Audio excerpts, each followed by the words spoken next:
وقال ربكم ادعوني أستجب لكم. Baik teman-teman sekalian, kita coba lebih dalam membahas masalah ini. Kita akan coba bahas kriteria pendidik teladan. Ini terjadi buat orang tua juga, buat tentunya teman-teman yang menjadi tenaga pengajar di sekolah. Ya, saya berharap Anda sebagai orang tua harus menyadari anak-anak tidak diberikan oleh Allah SWT kepada Anda, ya, kecuali memang sebagai amanah. Ingat itu. Dan Anda tidak punya pilihan sama sekali. Anda sebagai laki-laki hanya punya sperma, itu pun Allah yang ciptakan. Anda yang ciptakan sperma juga itu. Dan Anda perempuan hanya punya sel telur dan perut di tempat untuk menampung bayi tersebut. Kemudian lahirlah bayi tersebut. Kita bahkan tidak bisa pilih laki-laki atau perempuan. Kita tidak bisa memilih bagaimana alisnya, matanya, hidungnya, bibirnya. Kita tidak bisa milih semua. Tidak bisa ada yang kita pilih sama sekali. Maka ini teman-teman sekalian, sebuah pelajaran penting. Ternyata ini bukan milik kita. Allah SWT amanahkan. Ya.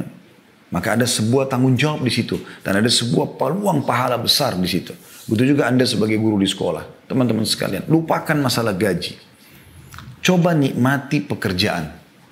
Apa yang sedang kita kerjakan. Saya juga kebetulan lama menjadi guru. Baik itu di pesantren ataupun di universitas menjadi dosen. Dan saya melihat tidak ada cara yang paling efektif untuk bisa memberikan informasi yang tepat kepada anak didik kita. Kecuali dengan kita menikmati pekerjaan tersebut. Kita ikhlas. Saya pribadi menjadikan mereka adalah aset-aset amal jariah saya. Saya berharap siswa di pesantren dulu ayah saya didik di Makassar. Dan juga teman-teman mahasiswa dulu yang saya ajar di kampus. Saya berharap mereka tidak keluar kecuali mereka akan menjadi amal jariah buat saya. Saya berusaha menukil itu dan saya tidak pernah pikirkan masalah gaji yang saya terima. Karena itu pasti akan datang. Dalam istilah para ulama, ya, kalau kau kejar akhirat, duniamu akan ikut. Kalau kau kejar dunia, akhiratmu akan luput. Maka coba nikmati itu.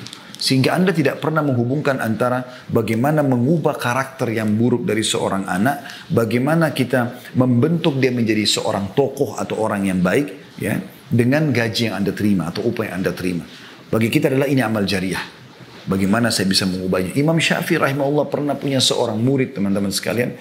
Itu muridnya lamban sekali kalau dia memahami sesuatu. Maka Imam Syafi'i tahu masalah itu. Dan dia selalu duduk di belakang orang itu. Apa yang terjadi?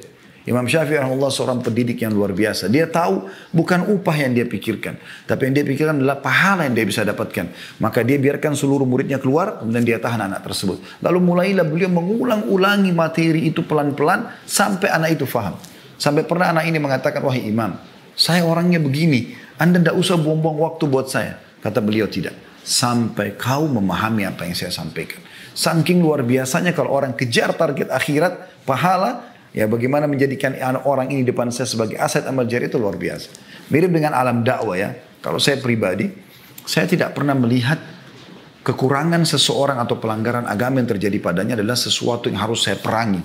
Tetapi saya melihat itu adalah aset amal jariah buat saya. Ada wanita belum berhijab kah? Ada orang belum sholat kah? Ada orang belum puasa kah? Ada orang punya kesalahan apalah dalam agama. Bukan untuk kita musuhi. Justru kita tersenyum. Menjadikan itu sebagai kesempatan kita. Jangan didahului oleh orang lain untuk memberikan nasihat kepada dia. Berapa banyak orang yang kita bengkalikan, tidak kita nasihatin, tidak kita luruskan. Ternyata dia mendapatkan hidayah dari orang lain. Dan orang lain itu yang mendapatkan pahalanya. Imam Abu Hanifah rahimahullah. Anda kalau belum tahu beliau salah dari 4 imam mazhab. Anda sudah tahu alhamdulillah. Dan beliau dikenal dengan imam. Imam itu kayak tokoh. Seperti tokoh mazhab ya.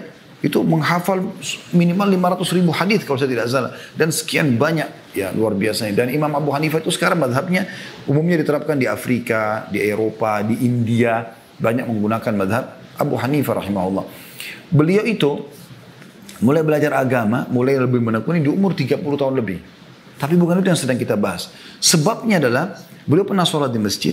Kan? Beliau pedagang sutra di Irak. Kemudian beliau sholat di masjid. Pada saat beliau sholat ternyata cara sholatnya salah. Dan ditegur oleh orang di sebelahnya. Maaf tadi sholat anda salah, yang benar tuh begini. Misal begitu saja. Maka Abu Hanifah mengatakan saya pun malu. Masa saya di umur sekian masih salah sholatnya. Lalu beliau mulai mempelajari agama sampai menjadi tokoh madhab. Sekian juta orang sekarang mengikuti ajaran beliau. Ya, madhab beliau. Ya, yang dinukil tentang hukum fikih, tata cara sholat, puasa, dan luar biasa banyak yang lainnya. Pertanyaan sederhana teman-teman. Pernah nggak Orang yang sedang menasihati Abu Hanifah tadi untuk membetulkan sholatnya berpikir yang dia nasihati ini akan menjadi imam madhab. Pernah nggak Anda renungi teman-teman, yang orang tadi meluruskan sholat satu kesalahan tadi, ternyata bisa panen seluruh pahalanya Abu Hanifah rahimahullah. Itu luar biasa. Ya. Baik teman-teman, kriteria pendidik yang baik, yang pertama bagi orang tua dan juga anak, bagi guru ya maaf, bagi orang tua dan juga guru pendidik di lembaga pendidikan. Yang pertama teman-teman, pemaaf dan tenang. Ini penting sekali, pemaaf dan tenang. Kalau orang sudah seperti kita sudah bisa mengontrol emosi segala macam, maka tentu orang tidak akan melakukan kesalahan. Dan kalau Anda selalu yang terbawa adalah emosional, Anda tidak akan pernah bisa memperbaiki orang. Perhatikan apa yang Allah sebutkan tentang masalah pemaaf ini. Allah sebutkan dalam surah Al-Imran, surah nomor 3 ayat 134. Kalau Anda yang sedang mengikuti acara kita ini bisa membuka aplikasi Al-Quran di handphone, coba dilihat ya. Al-Imran surah nomor 3 ayat 134. Allah Subhanahu wa taala berfirman, "A'udzubillahi minasyaitonir rajim wal qadhiminal ghaidha wal 'afina 'anil nas wallahu yuhibbul muhsinin." Ini tentu potongan ayat ya. Potongan ayat Al-Imran 134. Yang bunyinya, dan orang-orang yang menahan amarahnya. Qadhiminal ghaidh, kata ulama, ya, adalah orang yang marah dalam kondisi dia punya power, dia dalam kondisi benar, dia marah, dia bisa lampiaskan, tapi dia qadhim artinya dia menahannya. Justru pada saat itu, wal qadhiminal ghaidha, Allah malah memuji mereka. Lalu Allah mengatakan wal afina 'anil nas, orang yang suka memaafkan orang lain. Maafkan. Mereka masih jahil. Kalau mereka sudah tahu seperti kita, maka tentu saja mereka tidak akan lakukan. Maafkan mereka. Jadikan mereka, tadi saya bilang, aset amal jariah Anda. Wallahu yuhibbul muhsinin, dan Allah suka orang-orang yang berbuat kebaikan. Maksudnya siapa? Tadi orang yang menahan emosinya, padahal dia bisa melampiaskan karena dia seorang guru, dia orang tua, dia bisa main pukul, main segala macam hukum, tapi tidak. Dia dahulukan sifat kasih sayangnya, pemaafnya. Dalam ayat yang lain, Allah SWT memerintahkan dalam surah Al-A'raf ayat 199. Al-A'raf 199 yang berbunyi, A'udzu billahi minasyaitonir rajim, khudil afwa wa'mur bil 'urfi wa'arid 'anil jahilin. Peganglah sikap memaafkan. Pelongkan.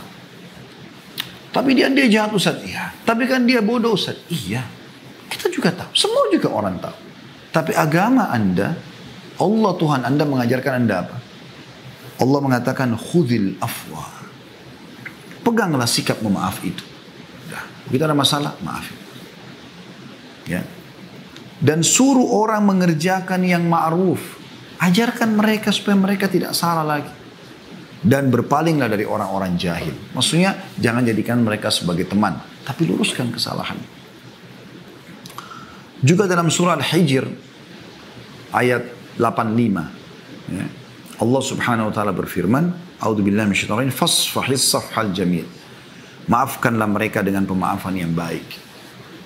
Awet muda berhasil akan mendidik. Itu luar biasa. Mendidik. Saya dapat kisah tentang Syekh Sudais, Abdurrahman Sudais, Imam Masjid Haram. Sekarang sudah 60 tahun lebih umurnya. Hafizahullah, beliau hafal Quran. Kalau baca Quran, siapa yang tidak suka suaranya? Saya pernah ke hutan Afrika, hutan di Irian ya. Itu saya dengar masjid di sana itu ada melantunkan tilawahnya Syekh Sudais. Saya sampai berpikir kalau Syekh Sudais tahu suaranya sampai di hutan-hutan Irian ditilawahkan, mungkin beliau menangis kan. Luar biasa gitu. Salah satu kisah pernah dinukil oleh seseorang mewawancarai beliau sambil bertanya, apa kata kunci suksesnya Anda ini? Apa kata beliau? Dulu waktu saya kecil kalau saya nakal, ya, maka ibu saya mengatakan, pergilah ke Masjid Haram, semoga kau jadi imam haram. Ibunya lagi marah, bukan malah marah, tapi dia malah mendoakan kebaikan. Dia mengatakan, pergilah ke Masjid Haram. Artinya, sekarang ke Masjid Haram terserah mau buat apa di Masjid Haram. Kalau sholat ikut sholat, ada ulama ikuti halakanya, tapi secara umum pergilah ke Masjid Haram. Semoga kau jadi imam haram. Selalu itu yang dinukil. Sambil tersenyum beliau mengatakan, itulah rahasia saya bisa menjadi imam. Banyak orang jadi imam Masjid Haram, tapi siapa yang dikenal? Pilihan dihitung jari, termasuk beliau. Hafidhahullah. Baik teman-teman sekalian, tentu ini bahasannya panjang, saya langsung masuk ke sifat yang kedua. Yaitu tadi pemaaf, yang kedua adalah lemah lembut. dan menjauhi sifat kasar. Bedakan antara tegas sama kasar, beda ya. Tegas itu lakukan ini, jangan lakukan ini, itu tegas. Boleh tegas. Rasulullah SAW tegas di beberapa hal. Kalau memang itu sudah sampai pada pelanggaran agama misalnya. Tapi bukan keras. Keras itu mata melotot, tangan melayang, kaki menendang. Mulutnya kotor mengucapkan kata-kata yang luar biasa. Perhatikan bagaimana Aisyah menukil kisah atau meriwayat bahwasanya baginda Nabi SAW bersabda, Inna allaha rafiqun yuhibbur rifqa. Allah itu lemah lembut, maha lemah lembut. Dan dia mencintai kelemah lembutan itu. Wa yu'ti 'ala rifqi ma la yu'ti 'ala al-'unf. Dan dia memberi karena sikap lemah lembut sesuatu yang tidak diberikan kepada sikap yang keras. Artinya efek hasilnya beda. Lemah lembut dengan keras. Wa ma la yu'ti 'ala ma siwah. Dan juga segala sesuatu yang tidak diberikan kepada selainnya. Maksudnya selain lemah lembut. Apapun metode selain lemah lembut, maka akan efeknya beda dengan lemah lembut. Ya. Dan ini diriwayatkan, sudah disebutkan tadi oleh Bukhari. Ya. Atau dinukil sebelumnya ya. Kemudian Aisyah berkata juga, Nabi SAW bersabda, Idza arada Allah bi ahli al-bait, Idza arada Allah bi ahli baitin khairan, adkhana alaihim rifqa. Ketahuilah, jika Allah menghendaki kebaikan pada satu keluarga, maka Allah akan memasukkan kepada mereka sikap lemah lembut. Hadis ini riwayat Ahmad, Bukhari, dan juga Al-Baihaqi. Jadi kalau di rumah anda ada lemah lembut, tutur kata yang santun, suami pada istri, istri pada suami, orang tua pada anak, anak pada orang tua, berarti Allah sedang menginginkan kebaikan buat rumah tangga anda. Ini luar biasa. Begitu juga dengan lembaga pendidikan tentunya. Ya. Kemudian dalam hadis yang lain kata Nabi SAW, Inna Allah rafiqun yuhibbur rifqa fil amri kullih. Allah itu maha lemah lembut dan dia mencintai kelemah lembutan dalam segala urusan. Ya, kalau anda tadi mengatakan, mungkin nggak kita pilih-pilih. Kata Nabi SAW, segala urusan. Kelemah lembutannya. Ini diriwayatkan juga sama oleh Imam Ahmad tentunya. Juga Ummul Mukminin radhiyallahu anha menukil bahwasanya Rasulullah SAW bersabda, ini maksudnya Aisyah Ummul Mukminin radhiyallahu anha, Alaikum birrifqi inna rifqa la yakunu fi syai'in illa zanah. Wala yunza'u min syai'in illa syanah. Bersikap lemah lembutlah, sungguhnya tidaklah kelembutan terdapat pada sesuatu kecuali akan membuatnya indah, dan tidaklah dicabut dari segala sesuatu kecuali akan merusaknya. Diriwayatkan oleh Muslim. Ya. Disebutkan dalam hadis yang lain di poin ini ya, sikap yang kedua itu lemah lembut, yaitu hadis yang diriwayatkan Muslim. Kata Jabir bin Abdullah radhiyallahu anhu, Rasulullah SAW bersabda, "May yuhramil rifqa yuhramil khaira kullah." Siapa yang telah terharamkan ya, memiliki sifat kelemah lembutan, dia memang tidak ada dalam dirinya, semuanya melotot, semuanya kasar, semuanya emosional, maka dia telah diharamkan atau terharamkan dari seluruh kebaikan. Sifat yang ketiga ya, yaitu penyayang. Penyayang ini artinya selalu ingin mendahulukan orang lain. Tadi kan lemah lembut ya. Penyayang. Dinukil dari Imam Bazzar meriwayatkan dari Ibnu Umar radhiyallahu anhu bahwasanya Rasulullah SAW bersabda, sungguhnya Allah tidak menyayangi orang yang tidak sayang kepada anaknya. Sesungguhnya Allah tidak menyayangi orang yang tidak sayang pada anaknya. Anak kandungnya, anak tirinya, anak didiknya. Demi zat yang jiwaku ada di tangannya, tidak akan masuk surga kecuali orang yang penyayang. Kami berkata, wahai Rasulullah, kami semua adalah orang-orang yang penyayang. Maka beliau SAW bersabda, seorang penyayang bukanlah yang menyayangi temannya semata, tapi menyayangi seluruh umat manusia.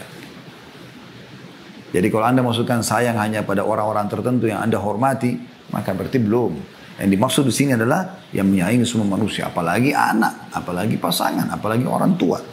Ya. Dan ini dinukil dari Abu Ya'la di dalam buku beliau. Baik, tentu di sini teman-teman sekalian cukup banyak dalil-dalilnya, tapi saya cukupkan. Kemudian yang keempat, ketakwaan. Ya, ketakwaan. Artinya kepatuhan kepada Allah Subhanahu Wa Taala. Ini termasuk penting. Bagaimana kita kalau mau anak kita menjadi orang yang saleh dan saleha, anak didik kita menjadi begitu, kita harus lebih dulu takwa. Takwa ini maksudnya tunduk dan patuh kepada Allah. Dan ini perintahnya cukup banyak dari dalam Al-Quran. Di antaranya adalah firman Allah Subhanahu wa taala dalam surah Al-Imran 102. A'udzubillahi minasyaitonirrajim ya ayyuhalladzina amanu taqullaha haqqa tuqatih. Al-ayat. Hai orang beriman, bertakwalah kepada Allah dengan sebenar-benar takwa, patuh. Gitu. Juga dalam surah At-Talaq, ayat yang sudah masyhur ayat 2 sampai ayat 3. A'udzubillahi minasyaitonirrajim wa may yattaqillaha yaj'al lahu makhraja. Siapa yang bertakwa kepada Allah, Allah akan memberikan solusi dari permasalahan hidupnya. Wa yarzuqhu min haitsu la yahtasib, dan akan memberikan rezeki kepadanya dari tempat tidak disangka-sangka, ya.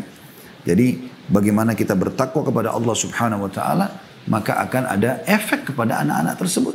Kita kalau bertakwa ini kayak mengerjakan perintah-perintah, meninggalkan larangan, anak-anak melihat maka mereka akan mencontohi masalah itu. Ibnu Abbas berkata, radhiyallahu anhuma, taatilah perintah Allah, hindarkanlah diri kalian dari perbuatan maksiat, maka dan perintahkanlah anak-anak kalian untuk berzikir, niscaya akan diselamatkan Allah dari neraka. Mujahid berkata, bertakwalah kamu kepada Allah dan berwasiatlah kepada anakmu dan keluargamu agar bertakwa kepada Allah. Ini seorang tokoh tabi'in. Qatada juga berkata, hendaklah engkau memerintahkan mereka berbuat ketaatan, melarang dari perbuatan maksiat dan menegakkan agama. Hendaklah kamu menyuruh dan membantu mereka berbuat ketaatan dan engkau jauhkan mereka dari perbuatan kemaksiatan. Sayang sekali betapa banyak sekarang orang tua justru menjerumuskan anaknya pada kemaksiatan. Dari kecil yang ditanamkan itu adalah musik-musik, yang diadakan adalah artis-artis yang non-muslim, yang kecil ditanamkan tentang kisah-kisah kartun yang khayalan, yang isinya berantem, ya. Ini sering saya bahasakan di pengajian, kalau teman-teman yang sudah pernah dengar tidak asing itu. Kalau yang belum dengar tentu mungkin agak kaget mungkin ya. Tapi Anda coba renungi. Contoh kartun-kartun yang kita biasa suruh anak kita nonton atau biarkan nonton Tom and Jerry misalnya. Apa isinya? 20 menit atau setengah jam isinya adalah berantem antara kucing sama tikus. Apa yang terjadi kira-kira dalam kejiwaan anak kita pada saat mereka selesai nonton? Kalau Anda dudukkan dua adik kakak nonton kartun Tom and Jerry, setengah jam kemudian Anda tutup, Anda matikan, lihat apa yang terjadi. Mustahil mereka tidak berantem. Dan yang lebih bahaya lagi di situ, dinukil banyak sekali hal-hal yang berbahaya. Jatuh dari tangga, yang kena strom, yang ini seakan-akan tidak mati. Masih bisa lari-larian kejaran setelah itu. Kenapa Ustaz bisa tahu? Saya kan waktu kecil tahu, nonton kan.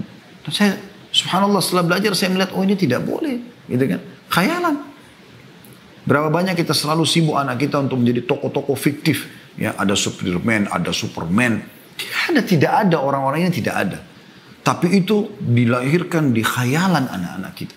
Waktu dirilis film Spiderman pertama di Amerika, banyak sekali kisah kan. Anak-anak diberikan orang tuanya baju, hanya ada yang jatuh dari apartemen, tapi nggak dinukil di berita karena takut nanti film ini nggak laku. Gitu. Anda coba telusuri itu. Karena memang dibuat khayalan, jaring keluar dari tangan segala macam, padahal tidak ada. Kan tapi bagus filmnya Ustaz. Memang bagus. Kalau nggak bagus nggak akan laku. Tapi Anda bicara masalah pendidikan. Berapa banyak orang tua tidak menyadari masalah itu. Tidak ada ketakwaannya. Tidak menanamkan hal yang haram. Dia duduk nonton film-film barat, film-film action yang banyak. Mungkin ada ciuman, ada perempuan tidak pakai hijab. Anak-anaknya duduk di sebelahnya sambil nonton. Anda jangan pikir anak-anak kalau sedang bermain tidak memperhatikan ya. Mereka sangat jeli. Bahkan lebih jeli daripada kita. Saya pernah berbicara dengan istri di rumah. Kemudian setelah itu subhanallah anak ini diam. Setelah itu dia bicara, datang kepada seorang tamu di rumah. Lalu dia ceritakan. Kalau ada cerita begini loh. Padahal itu cerita. Dia pada saat itu diam. Ternyata dia sedang mencerna apa yang sedang kita sampaikan. Maka bertakwa kepada Allah SWT. Anda kalau lihat cuplikan ciuman di film. Bagi Anda dewasa itu sudah maksiat kepada Allah. Itu dosa, nggak boleh. Tapi sekarang kalau Anda lakukan, mungkin Anda dewasa, Anda minimal Anda akan mengatakan, oh itu cara orang barat. Maksimalnya Anda terpengaruh untuk melakukan juga perbuatan kemaksiatan yang sama kan. Tontonannya kan menarik kan gitu. Tapi anak-anak Anda apa yang terjadi? Oh ternyata kalau saya sudah dewasa saya harus begitu. Saya harus punya pasangan, saya harus punya begini dan begitu. Saya pernah bertamu di rumah salah satu kerabat. Kemudian ada tamu datang, kami duduk begitu. Terus tiba-tiba tamu ini kebetulan juga bawa anak kecil perempuan. Yang punya rumah ini punya anak kecil laki-laki. Setelah lama kita ngobrol, tiba-tiba orang tuanya mengatakan, mana si Fulan? Dia cari anak laki-lakinya. Kemudian dia berdiri, dia masuk ke dalam kamar, ditemukan anaknya laki-laki sedang di atas ranjang dia menutup selimut dan anak tamu tadi yang perempuan itu ada di bawahnya yang sedang ditimpah oleh dia. Kira-kira dari mana anak ini menangkap? Oh, anak itu umurnya 3 tahun pada saat itu. Karena dia menyaksikan orang tuanya. Bertakwa kepada Allah Subhanahu wa ta'ala. Harus hati-hati dengan masalah seperti ini, teman-teman sekalian. Yang kelima, yang ciri yang baik adalah berdoa yang baik buat anak-anak. Ini penting sekali, teman-teman sekalian. Tadi sudah contoh salah satunya Syekh Sudes tadi ya. Bagaimana ibunya pada saat marah pun justru mendoakan yang baik. Pergilah ke Masjid Haram, semoga kau jadi imam haram. Dikabulkan oleh Allah SWT. Teman-teman, coba sekarang hindarkan kalimat negatif. Kamu nakal, sok tahu, kamu ini bodoh, atau apalah. Mungkin tidak asing bagi para pendidik dan juga para. Ini tidak baik sama sekali. Apa hasilnya? Apa yang Anda harapkan dari kalimat itu? Yang ada, dia makin merasa, oh iya saya bodoh, oh iya ya saya begini, oh iya ya saya begitu. Kan begitu, tidak mendidik sama sekali. Apanya? Kenapa nggak doakan kebaikan? Semoga Allah berikan kau hidayah. Semoga Allah berikan kau pemahaman. Semoga kau berubah. Semoga kau menjadi tokoh masyarakat. Semoga kau menjadi hafidh Quran. Semoga, kenapa nggak doa itu? Doa yang baik, teman-teman sekalian. Karena doa ini mustajab, kita tidak tahu. Ya. Di dalam sebuah hadis, renungi baik-baik hadis ini teman-teman sekalian. Sabda Nabi SAW, La tad'u ala anfusikum, wa la tad'u ala auladikum, wa la tad'u ala amwalikum, la tuwafiku minallahi sa'atan yus'alu fiha ata'an, fayastajibu lakum. Janganlah kalian mendoakan keburukan terhadap diri kalian. Misal Anda lihat di cermin, kok saya jelek ya? Padahal ini ciptaan Allah. Anda cantik, Anda gagah. Walaupun Anda melihat itu jelek, itu ciptaan Allah Subhanahu wa ta'ala. Kita cuma menunggangi badan ini kok. Ya kan? Jangan doakan keburukan. Naik mobil sedikit saja, ya, mogok mobil atau apa, sial. Apalah sial, apalah sial. Selalu gitu. Membodoh-bodohi diri, mendoakan buruk. Ini kan jadi doa semua. Untuk apa kalimat buruk keluar? Stop. Kalimat buruk berhenti. Kalimat baik saja. Ya. Jangan kalian mendoakan keburukan buat diri kalian. Jangan kalian mendoakan keburukan terhadap anak kalian. Kau ini nakal sekali. Menyesal saya melahirkan kau. Apalah kalimat-kalimat buruk. Dan jangan kalian mendoakan keburukan terhadap harta kalian. Tadi mobilnya siar, rumahnya. Apa sih ini? Ini motor. Gitu. Selalu dianggap remeh. Jangan sampai kalian bertepatan pada saat mengucapkan itu dengan saat dimana Allah bila diminta satu permintaan, dengan saat itu maka Allah mengabulkan. Maksudnya jangan sampai itu waktu mustajab. Ya. Dan ini dinukil oleh Bukhari dan Muslim. Dalam riwayat lain, jangan sampai malaikat melewat dan mengaminkan lalu terjadilah. Maka ini harus hati-hati teman-teman sekalian. Ya. Terutama para ibu-ibu ya. Lebih baik karena banyak interaksi sama anak, mungkin karena ayah banyak di waktu di luar rumah, maka mungkin mereka tidak melewati banyak hal-hal yang mungkin kita anggap tanda kutip pelanggaran-pelanggaran anak, jatuhkan gelas, jatuhkan piring, jatuhkan ini, apalah segala macam. Padahal itu mereka tidak tahu. Teman-teman sadarkan diri kita, kalau kita menjadi mereka, ya, atau mereka menjadi kita, apakah mereka akan jatuhkan gelas itu? Kan tidak mungkin. Mana lebih Anda sayangi? Gelas yang pecah atau anak Anda? Kadang-kadang anak dipukul sampai memar hanya kena gelas. Gelas bisa Anda beli, anak nggak bisa. Ada seorang ayah baru beli mobil, bersihkan mobilnya, lalu kemudian anaknya datang pegang beberapa alatnya yang kebetulan atau tangannya belepotan gitu. Kemudian dipegang mobil yang baru habis dicuci. Karena marah diambillah satu besi yang dipakai untuk membuka ya atau memperbaiki mobilnya, dipukul tangan anaknya sampai patah. Akhirnya anak itu patah tangannya. Menangis-nangis, baru nyesal, bawa ke rumah sakit, dioperasi. Kenapa Anda lebih sayang mobil Anda daripada anak Anda? Bagaimana bisa? Mobil bisa dibeli, masih bisa dibersihkan lagi. Gelas masih bisa dibeli, sendok masih bisa dibeli. Berikan pendidikan, agar mereka faham. Dan mereka akan juga mendidikkan itu kepada orang lain. Ya. Kalau ada orang-orang soleh yang temui, minta supaya didoakan. Ummu Sulaim, radhiyallahu anha, dalam sebuah kisah dinukil. Ini Ummu Sulaim, ibunya Anas ibn Malik. Anda kalau baca Anas ibn Malik ini, Anas ini termasuk salah satu dari sekian banyak sahabat yang banyak menukil hadis. Di antaranya beliau nukil kisah ini. Beliau mengatakan bahwasanya Ummu Sulaim ibuku pernah berkata, wahai Rasulullah, Anas ini anakku menjadi pembantumu. Aku bawa supaya dia membantu kamu dan biarkan dia belajar, didik dia apa saja. Maka berdoalah kepada Allah untuk kebaikan. Untuk dia doakan kebaikan. Jadi minta agar Ummu Sulaim minta agar Nabi SAW doakan Anas kebaikan. Maka Nabi SAW doakan, Allahumma akthir malahu wa waladah wa barik fima a'taitah. Ya Allah, berikanlah kepada Anas harta dan anak yang banyak dan berkahilah apa-apa yang telah Engkau berikan kepadanya. Dalam riwayat Bukhari dari Anas bin Malik dikatakan Ummu Sulaim membawaku. Kata Anas bin Malik, ibuku Ummu Sulaim membawaku kepada Rasulullah SAW dan menutupi badanku dengan setengah tudungnya dan setengah selendangnya. Kemudian dia berkata, wahai Rasulullah, ini Anas anakku. Aku membawanya kepadamu untuk menjadi pembantumu. Biarkan dia tinggal sama anda. Biarkan dia didik dengan cara anda. Maka berdoalah kepada Allah untuknya kebaikan. Lalu Nabi SAW berdoa, Allahumma akthir malahu wa walada. Ya Allah, perbanyaklah untuk Anas harta dan anak yang banyak. Maka Anas menceritakan dirinya mengatakan, demi Allah, hartaku banyak melimpah dan sungguh anak cucuku sampai 100 orang pada hari ini. Jadi beliau menukil kisahnya gitu. Ini luar biasa gitu. Dan terlalu banyak kisah yang berhubungan dengan masalah ini. Intinya teman-teman, jangan pernah ya mendoakan kata-kata yang tidak baik. Harus dengan baik gitu kan. Harus dengan baik. Ya, termasuk juga memilihkan nama-nama yang baik. Ini masuk dalamnya ya. Walaupun ini poin sendiri sebenarnya memiliki nama yang baik ya. Kita bisa masukkan di poin yang ke 6 ya. Yaitu ya, memiliki nama-nama yang baik. Nabi SAW menyuruh kita memiliki nama-nama yang baik. Bahkan beliau menukar nama-nama buruk sahabat. Kalau memang maknanya buruk pada nama-nama yang baik. Dan beliau mengatakan, Ahabul asma ilallah. Nama yang paling Allah cintai adalah Abdullah dan Abdurrahman. Ya. Kemudian anda bisa pilih nama nabi-nabi. Kalau anak laki-laki ya. Kalau perempuan anda bisa misalnya Adam, Hud, Saleh, Shu'aib. Dan saran saya anda memilih satu nama saja. Kebiasaan kita di Indonesia ini harusnya kita bisa mengubahnya. Seringkali satu orang namanya sampai 3 komponen atau 4 komponen. Gitu kan?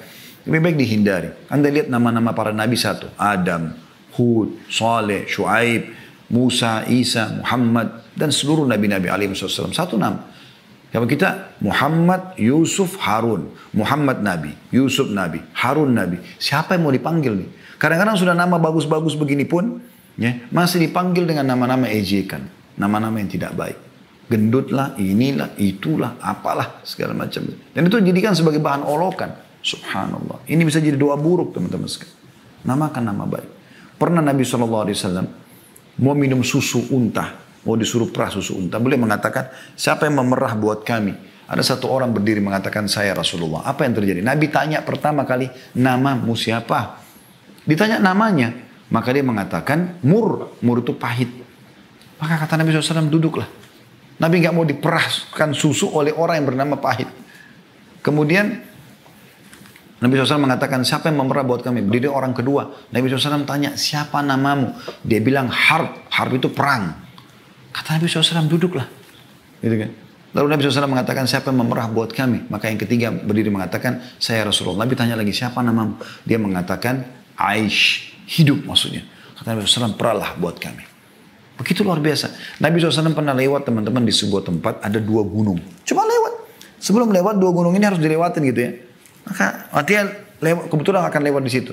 Nabi SAW tanya, siapa yang tahu nama atau julukan 2 gunung ini? Ada sahabat mengatakan, saya Rasulullah. Yang sebelah kanan, Fadih.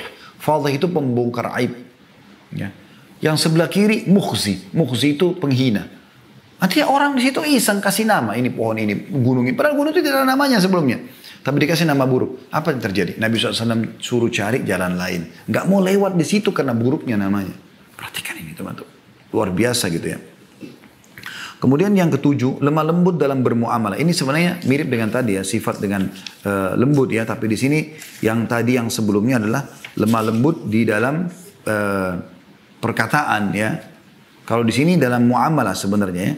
Dalam muamalah ini disendirikan juga oleh para ulama. Artinya lemah lembut dalam bermuamalah ini atau oke, kita langkai saja ini, kita anggap sudah masuk dalam lemah lembut tadi ya. Kemudian kita masuk saja di poin yang ketujuh, yaitu menjauhi sifat marah. Langsung saja ke sifat marah ya. Kita sudah cukupkan dengan tadi itu lemah lembutnya. Sifat marah teman-teman sekalian. Nah, marah ini harus dikontrol emosi itu. Ya. Disebutkan bahwasanya Nabi SAW hanya marah kalau pelanggaran agama terjadi. Itu pun marah beliau niatnya karena kebaikan. Tapi sering kali beliau menasihati. Ada pernah sahabat datang mengatakan, ya Rasulullah wasiatkan saya. Supaya saya hidup bahagia, tentram, dunia akhirat. Kata Nabi SAW, la taghdab. Jangan kau marah. Apalagi ya Rasulullah, la taghdab. Jangan kau marah. Apalagi Rasulullah, la taghdab. Jangan kau marah. 3 kali Nabi SAW mengatakan itu. Dan itu disebutkan dalam hadis Bukhari dan juga Ahmad. Juga dalam riwayat Abu Darda radhiyallahu anhu bahwasanya Nabi SAW bersabda, la taghdab walakal jannah. Jangan kau marah, kau akan dapat surga dengan itu. Nah, ini hadis diriwayatkan oleh Tabarani. Saya teringat anak saya, Uwais, hafizahullah, semoga Allah jaga beliau. Sekarang umurnya sudah 7 tahunan, anak laki-laki. Waktu awal saya masukkan di sekolah gitu, ada hafalan hadisnya gitu. Nah, hadis ini disebut, diajarkan di sekolah. Ya. La taghdab walakal jannah. Jangan marah bagimu surga gitu.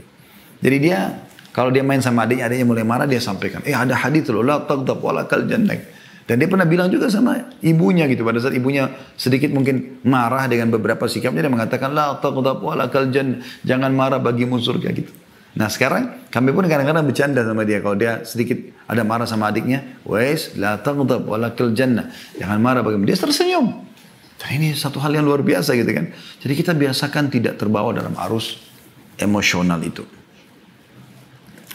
Baik teman-teman sekalian, kemudian selanjutnya yang ke-8 adalah bersikap adil. Ini juga penting. Dan tidak pilih kasih. Ya. Dinukil bahwasanya ada seseorang yang bernama Bashir radhiyallahu anhu, sahabat Nabi yang mulia. Dia punya beberapa orang anak, tapi ada satu anaknya namanya Nu'man. Nu'man ini sangat bakti dengan Bashir.